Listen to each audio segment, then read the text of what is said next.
તો કેમ છો દોસ્તો, મેં પ્રથમ founder of investor Parikh welcome કરું છું અમારી એકેડેમીની અંદર. આજનો જે વિડીયો છે ને એની અંદર આપણે જે સ્ટોક ડિસ્કસ કરવાના છે ને એ સ્ટોકનું નામ છે ગુલ્ફ ઓઇલ લુબ્રિકેન્ટ કરીને. બટ આ સ્ટોક ઉપર ડિસ્કશન કરતાં પહેલાં હું તમને જણાવી દઉં કે આ જે વિડીયો છે ને એ કોઈ રિકમેન્ડેશનનો વિડીયો નથી મારા ભાઈ. આ વિડીયોથી હું તમને શીખવાડવા માગું છું કે કઈ રીતે એક સ્ટોક જે ફંડામેન્ટલી અને ટેકનિકલી સ્ટ્રોંગ છે એને શોધવાનો હોય છે અને કઈ રીતે એની ઉપર એનું sector analysis, industry analysis, company analysis કરવાનું હોય છે. આજના વિડીયોની અંદર આ જે સ્ટોક છે ને એની ઉપર સૌથી પહેલાં આપણે એનું કંપની એનાલિસિસ કરીશું. એના પછી લાસ્ટમાં હું તમને એનું ફંડામેન્ટલ અને ટેકનિકલ એનાલિસિસ કરીને પણ બતાવીશ, જેનાથી તમને ઓવરઓલ આ કંપની અને આ કંપનીના સ્ટોક ઉપર છે ને આઈડિયા આવે. તો હવે આ જે કંપની છે ને એ સ્ટાર્ટ ક્યારે થઈ હતી? તો આ જે કંપની છે એ સ્ટાર્ટ થઈ ગઈ હતી 1920ની અંદર. પણ ઇન્ડિયાની અંદર નહીં, અમેરિકાની અંદર. ઇન્ડિયાની અંદર ક્યારે આવી? ઇન્ડિયાની અંદર આ જે કંપની છે ને એ 1993ની અંદર આવી હતી, જ્યારે હિન્દુજા ગ્રુપ સાથે આ કંપનીએ ટાઈઅપ કર્યું હતું અને ઇન્ડિયાની અંદર પહેલીવાર પોતાનો પગ મૂક્યો હતો. હવે આ જે કંપની છે એ કઈ પ્રોડક્ટ બનાવે છે ને એ હું તમને થોડુંક એક્સપ્લેન કરું. તો આ જે કંપની છે ને એ લુબ્રિકેન્ટ અને એના રિલેટેડ જે પણ બધી પ્રોડક્ટ હોય ને એ બધાનું મેન્યુફેક્ચરિંગ કરે છે. હવે લુબ્રિકેન્ટ શું છે ને એ તો આ કંપની ઉપર રિસર્ચ કરતાં પહેલાં મને પણ નથી ખબર. જ્યારે મેં આ કંપની ઉપર રિસર્ચ કરીને ત્યારે મને ખબર પડી કે લુબ્રિકેન્ટ શું હોય છે. તો આ લુબ્રિકેન્ટ શું હોય ને એ મે બી તમને પણ નહીં ખબર હોય. તો આ વસ્તુ છે ને હું તમને એક વિડીયોથી સમજાવું, તો જુઓ વિડીયો.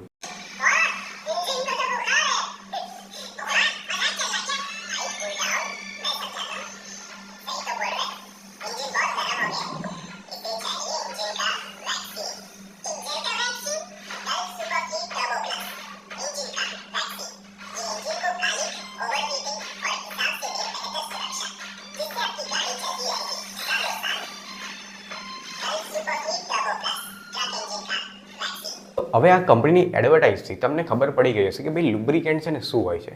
પણ એકવાર ફરીથી તમને એક્સપ્લેન કરી દઉં કે લુબ્રિકેન્ટ છે ને જનરલી એવું એક લિક્વિડ આવે ને જે એન્જિન્સ અને મશીન્સની અંદર ઉપયોગ થતું હોય, એના કારણે કે જે મશીન્સ અને એન્જિન્સ છે ને એમાં જે ફ્રિક્શન હોય ને એ રિડ્યુસ થઈ જાય અને એની અંદર જે એનો કાંટ લાગતો હોય ને એ કાંટ ઓછો લાગે, જે મશીન્સ અને એન્જિન્સ છે ને લોંગ ટર્મ સુધી ચાલી શકે. તો હવે આ કંપનીનું જે લુબ્રિકેન્ટ છે, જે પ્રોડક્ટ છે કંપનીની, એના વિશે તમને સારી રીતે ખબર પડી ગઈ છે કે ભાઈ આ જે કંપની છે એ પ્રોડક્ટ કઈ મેન્યુફેક્ચરિંગ કરે છે. હવે આ જે પ્રોડક્ટ છે, આ જે લુબ્રિકેન્ટ છે એ શું કંપની એક જ ટાઈપનું મેન્યુફેક્ચરિંગ કરે છે? તો એનો જવાબ છે ના. આ જે કંપની છે ને એ 6થી વધારે ટાઈપની લુબ્રિકેન્ટ મેન્યુફેક્ચરિંગ કરે છે. હવે એ 6 કયા ટાઈપ છે ને એ હું તમને આ ફોટાથી બતાવું. હવે આ જે 6 ટાઈપના લુબ્રિકેન્ટ છે ને એ અલગ અલગ જગ્યાએ જવાવાળા લુબ્રિકેન્ટ છે. આ જે 6 ટાઈપના લુબ્રિકેન્ટ છે એ અલગ અલગ સેક્ટરમાં જાય છે.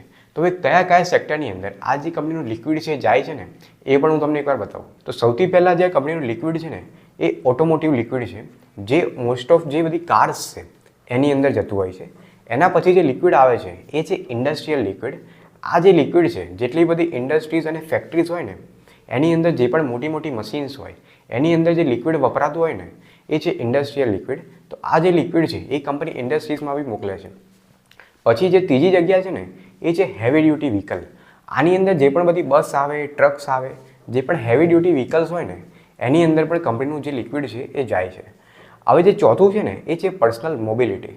આની અંદર જે પણ નાની નાની બાઇક્સ, સ્કૂટર્સ, જેટલી બધી નાની નાની વસ્તુઓ આવી ગઈ જે પર્સનલ મોબિલિટીની અંદર આવે છે, એ બધી વસ્તુઓમાં બી જે લિક્વિડ વપરાય છે ને એ લિક્વિડનું પણ આ કંપની મેન્યુફેક્ચરિંગ કરે છે. હવે જે પાંચમું સૌથી બેસ્ટ લિક્વિડ કંપની બનાવે છે ને, જે અત્યાર સુધી બીજી કોઈ કંપનીએ બનાવ્યું નથી, એ છે એડબ્લ્યુ લિક્વિડ. આ જે લિક્વિડ છે ને જે પણ ડીઝલ એન્જિન હોય ને એ ડીઝલ એન્જિનની અંદર આ જે કંપનીનું લિક્વિડ છે ને એ વપરાતું હોય. હવે આ પ્રોડક્ટમાં અલગ શું છે કે આ જે એડબ્લ્યુ લિક્વિડ છે ને એ જનરલી ઇકો ફ્રેન્ડલી લિક્વિડ છે, એટલે કે જેને ગ્રીન પ્રોડક્ટ પણ કહી શકાય. તો આ જે કંપનીની પ્રોડક્ટ છે ને એ કંપનીને બીજા બધા જે એના કમ્પિટિટર છે ને એમના કરતાં અલગ કરે છે. તો આ હતું પાંચમું લિક્વિડ. હવે જે છઠ્ઠું લિક્વિડ છે ને એ છે ઇવી લિક્વિડ. હવે આ જે લિક્વિડ છે ને એ જેટલી પણ અત્યારે બધી ઇલેક્ટ્રિક વ્હીકલ્સ છે એની અંદર જે પણ એન્જિન્સ યુઝ થતા હોય ને એ બધા એન્જિન્સને કાંટ ના લાગી જાય એની માટે આ જે લિક્વિડ છે એ કંપની મેન્યુફેક્ચરિંગ કરે છે. અને ઇવી મેન્યુફેક્ચરિંગ કરવાવાળી જેટલી પણ કાર્સ અને ઓટોમોબાઈલ્સ છે એની અંદર આ કંપનીનું લિક્વિડ જાય છે. હવે તમે જોઈ લીધું કે આ જે કંપની છે એ કઈ કઈ પ્રોડક્ટ્સ મેન્યુફેક્ચરિંગ કરે છે અને કયા કયા સેક્ટરની અંદર આ જે કંપનીની પ્રોડક્ટ જાય છે. હવે શું તમારે એ જાણવું છે કે આ જે અલગ અલગ સેક્ટર છે એ અલગ અલગ સેક્ટરમાંથી કંપનીને કેટલું રિવેન્યુ આવે છે. તો અગર તમારે આ જોવું હોય ને તો તમે આ ફોટોને જુઓ. હવે આ સ્ક્રીનશોટની અંદર તમને દેખાતું હશે કે સૌથી વધારે રેવન્યુ કંપનીને ઓટોમોટિવ સેક્ટરમાંથી આવે છે જે 43% છે. એના પછી ઇન્ડસ્ટ્રીયલમાંથી આવે છે જે 21% છે. અને સૌથી નીચે આપણે જોઈએ ને તો જે 8% રેવન્યુ છે એ કંપનીનું EV ફ્લુઇડમાંથી આવે છે.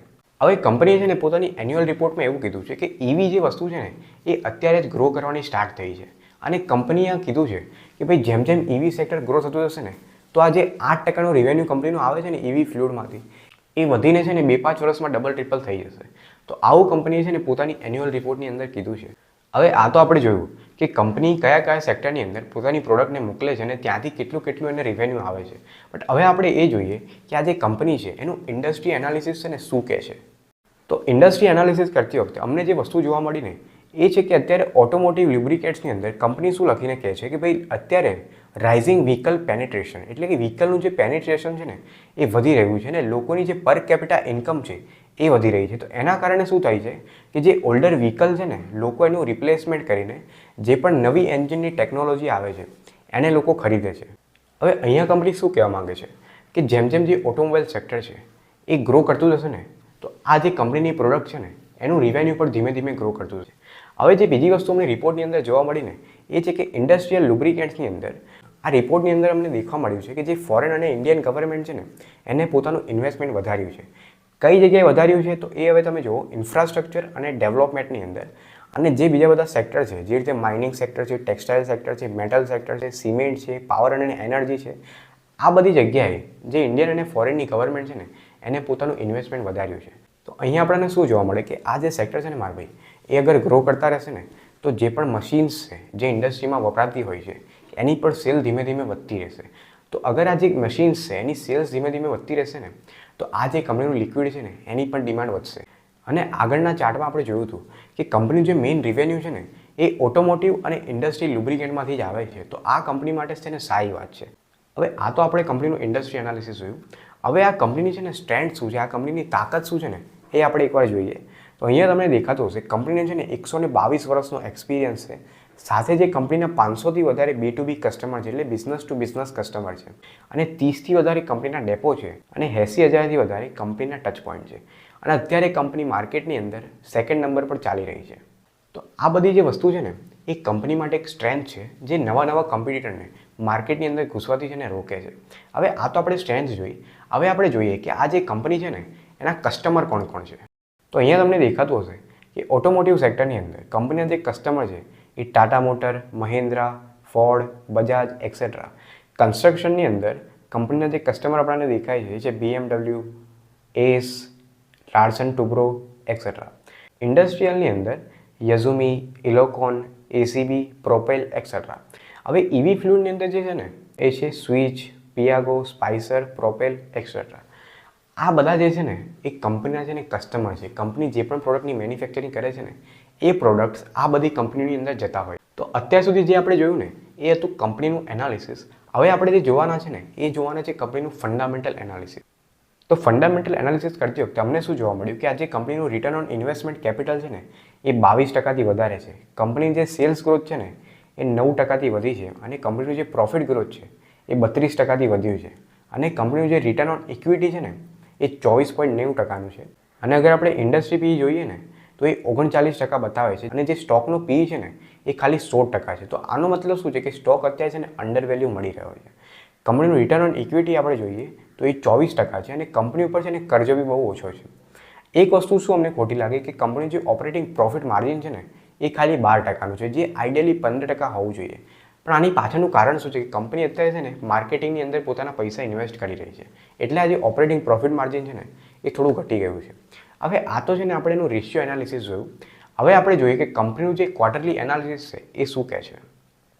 તો અહીંયા આપણે ક્વાર્ટરલી રિપોર્ટની અંદર જોઈએ ને તો અહીંયા આપણને જે નેટ પ્રોફિટ છે ને એ દર ક્વાર્ટર આપણને દેખાય છે કે વધી રહ્યું છે. માર્ચ 2023ની અંદર કંપનીનું જે પ્રોફિટ છે 68 હતું, જૂનની અંદર પણ 68 હતું, પણ સપ્ટેમ્બરની અંદર એ વધીને 74 થઈ ગયું હતું.